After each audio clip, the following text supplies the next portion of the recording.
Huh. Interesting. Ownership and top holders. So here we have the company, Norfolk Southern, that is responsible for the chemical spill and the mismanagement of chemicals in Ohio. They're publicly traded. Their stock's only down 1.8%. Very surprised. So, if the news isn't covering this, if their stock price needs to be protected, then let's figure out who the top shareholders are. How does that sound?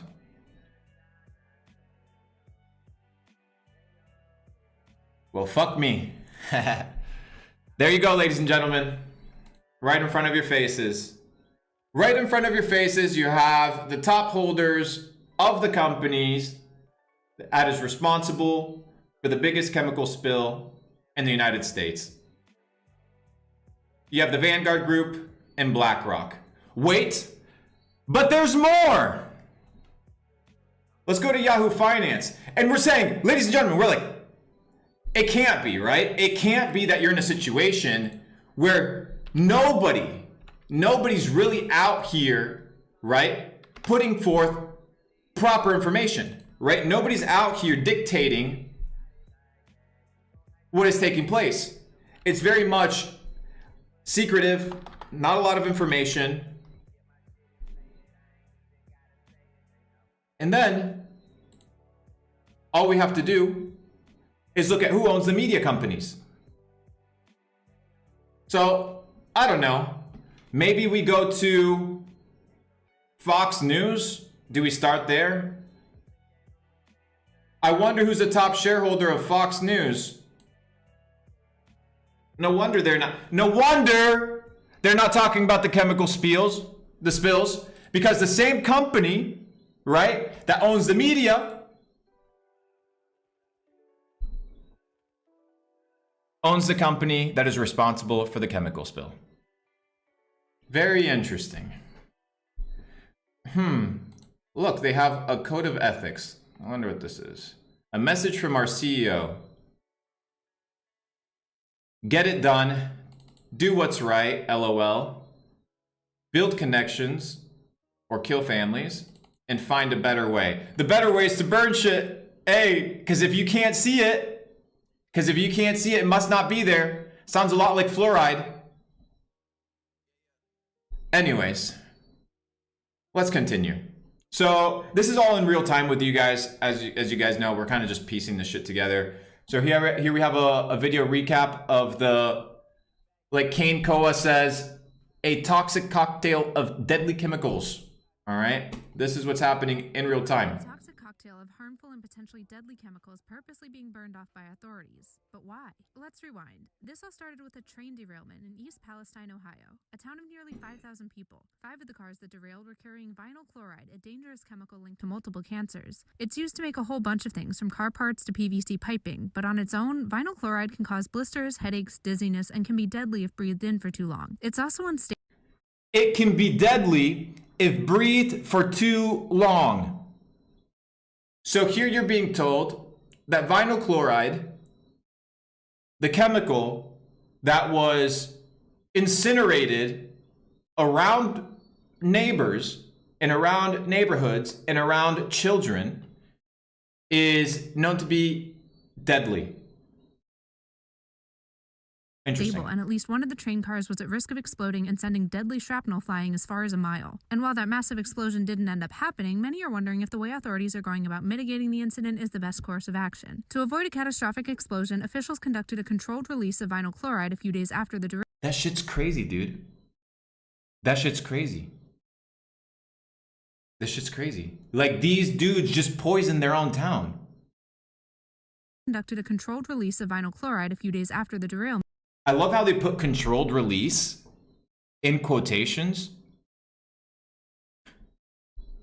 They pierced the train cars so the vinyl chloride could drain into a trench and burn. It resulted in this. Authorities said that the controlled burn would release hydrogen chloride and phosgene into the air. Yes, as in World War I chemical weapon phosgene. So what does that mean for residents? Holy shit, bro. Okay. Phosgene? What the fuck is that? I don't know.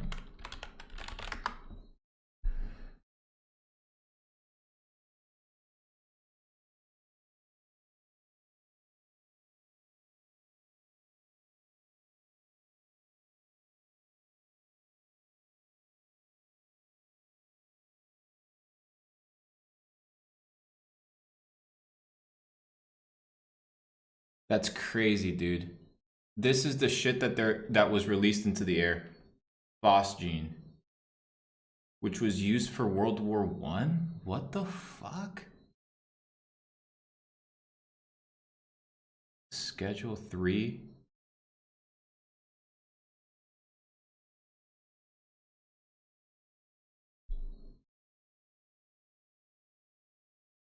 Okay, so hear me out.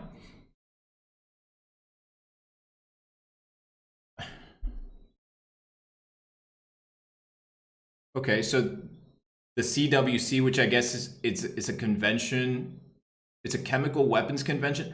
I'm assuming it's a group of countries that get together to say, hey, like this shit is banned. Maybe I'm wrong, but I'm assuming it has something to do with this. And one of their substances known as a Schedule 3, which I guess it has to do with the ranking of toxicity.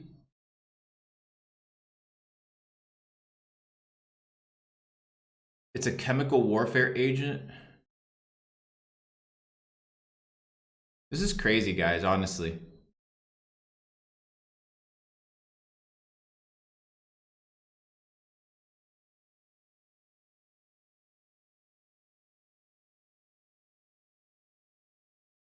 I don't know. I'm looking at this in real time. Some people are like, oh, Wikipedia. Dude, in Wikipedia, you can still get basic information, right?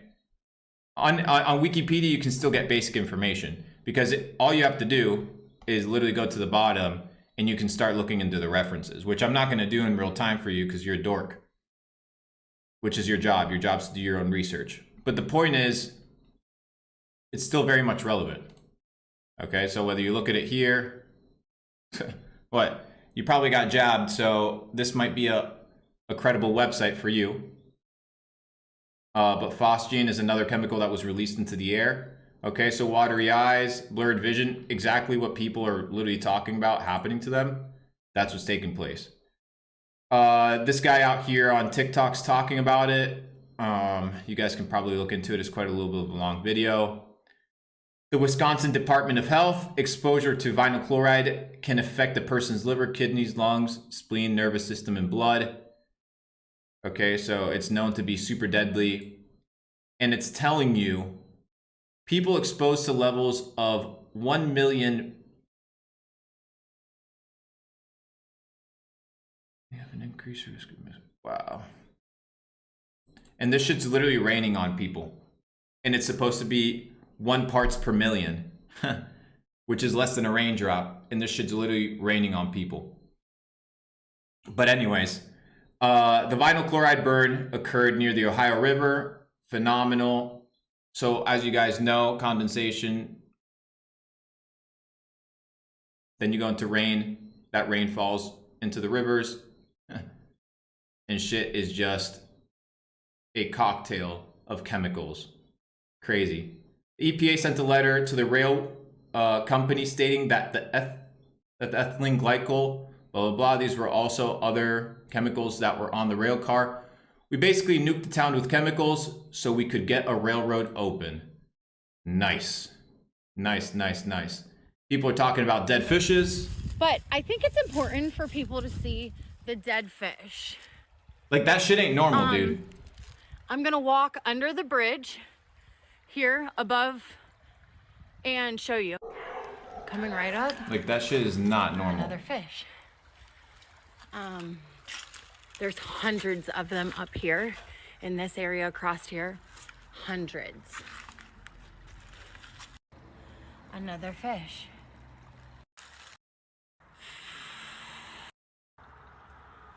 But you can see. All right, so dead fish in Leslie Run coming out of East Palestine, Ohio. So I'm guessing that's somewhere near the city. Let's see what people are saying here. Some even dying.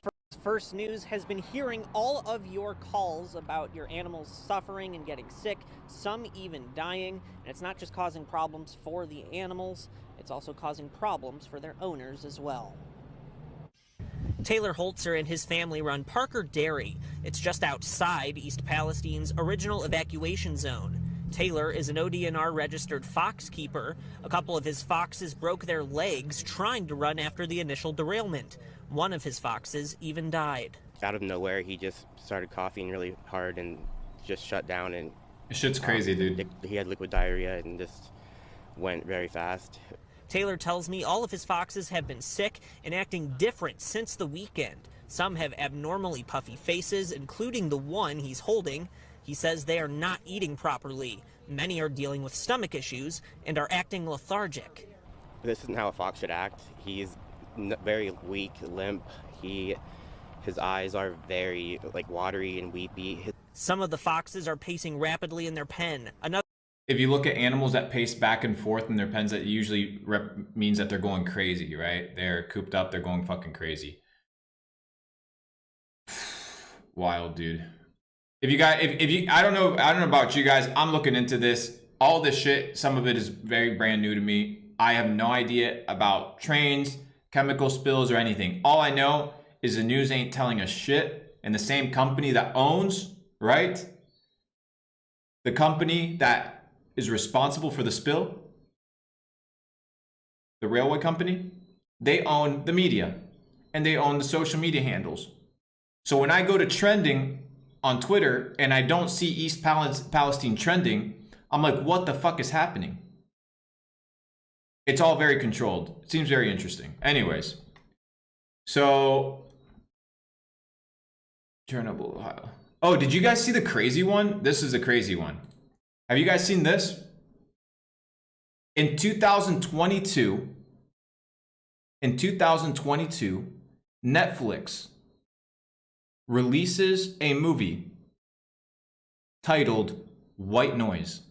And this is a movie about a train derailment in East Palestine that causes a massive Chernobyl-like experience. This is not a joke. You can literally go right now on Netflix and look at this. Go on Netflix right now. Type this shit, White Noise. This is a movie that came out last year about the same thing that just happened in the same city under the same conditions. And then on one side, you have to look at who's the founder of Netflix. And you see that the creator of Netflix, his last name is Bernay.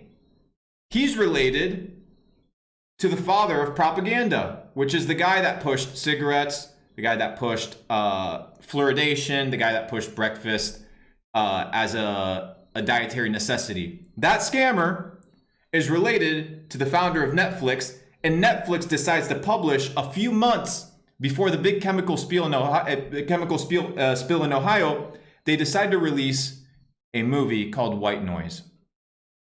This shit is crazy. And whatever you say, these are the facts, right? So I don't care whether you voted for this person, that person, whether you identify as this, as that, whether you like me, you don't like me, these are the facts, right? And some people will look at the facts and they are so blind and their cognitive dissonance is so ingrained that they will look at the facts and believe that it's just lucky. It's just coincidental. But it's not. Very much not that case. So look into this movie because this shit is actually taking place. Oh, should we watch the trailer? Should we watch the trailer, ladies and